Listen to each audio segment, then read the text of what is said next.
Alors voilà un petit aperçu du stand Gigabyte en train d'être monté. On reviendra bien sûr le voir pour avoir toutes les nouveautés et les petits commentaires des différentes personnes, mais c'est toujours rigolo. Alors par terre c'est encore bien protégé histoire que ça soit tout propre, tout net quand les premières personnes. Alors nous avons pu obtenir quelques informations intéressantes, en tout cas sur le Sumo 4112 qu'on a pu tripoter un petit peu. Nouveau boîtier de chez Gigabit qui va a priori prendre la place du 3D Aurora. Il aura fort à faire vu la mainmise de Cooler Master sur le marché, on va dire des grandes tours de moyenne ou entrée de gamme. Donc ce Gigabyte a comme particularité d'avoir une porte, non je rigole, donc d'être fourni avec un rack pour disque dur en 2.5 et ça c'est super intéressant. Ça je trouve ça super intéressant. Après niveau pratique, j'en ai jamais trouvé vraiment l'utilité. Je trouve ça sympa, c'est vrai que c'est clair, mais en gros il faut que votre meilleur pote ou en tout cas les gens chez qui vous allez ait a priori le même rack pour que ça soit super pratique. Après effectivement, comme c'est de l'eSATA et que ça peut avoir tendance à se développer, il y a même de l'USB, il suffit de le brancher chez les gens. Mais bon, c'est vrai que c'est quand même super intéressant d'avoir un boîtier rackable 2,5 pouces. On n'a pas besoin de s'embêter avec l'alimentation. Ensuite, donc, sur le dessus, on retrouve les habituels connecteurs et ainsi de suite.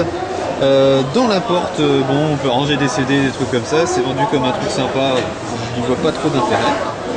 Et ici, vous allez voir cette façade s'illuminer, donc de deux couleurs cette fois-ci. Habituellement, c'était bleu chez Gigabyte. Ici, ça va être rouge de base avec une LED bleue que vous pourrez mettre à la place. Pour le reste, c'est un boîtier, on connaît l'architecture intérieure qui va être reprise sur les boîtiers de la marque, avec deux 120 mm à l'arrière. À l'avant, je ne sais pas, elle n'a pas su me le dire et elle ne veut pas que j'y tripote pour le moment.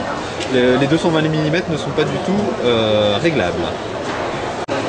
Alors sur les boîtiers moyenne tour, pas grande innovation, voire même que du ressucé de ce que les concurrents ont déjà fait. Alors ces deux premiers partagent le même châssis qui a une grande grille de ventilation sur le côté et le placement de l'alimentation en bas du boîtier.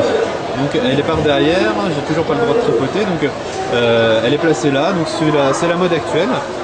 A priori, ça aide quand même un petit peu à la ventilation, enfin bon, là n'est pas le sujet.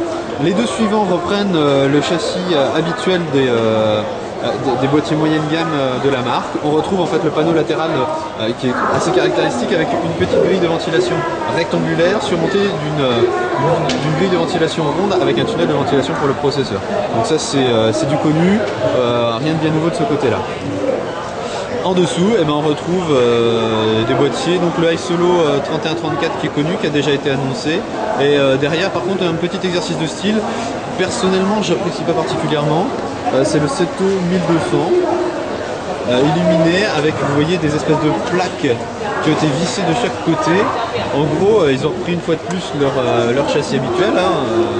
On va retrouver les grilles de ventilation habituelles, l'alimentation en haut, le 120 mm à l'arrière pour refroidir, un 100 mm à l'avant, et ils ont changé la façade. Donc ça c'est l'histoire naturelle des boîtiers, en tout cas dans le coin.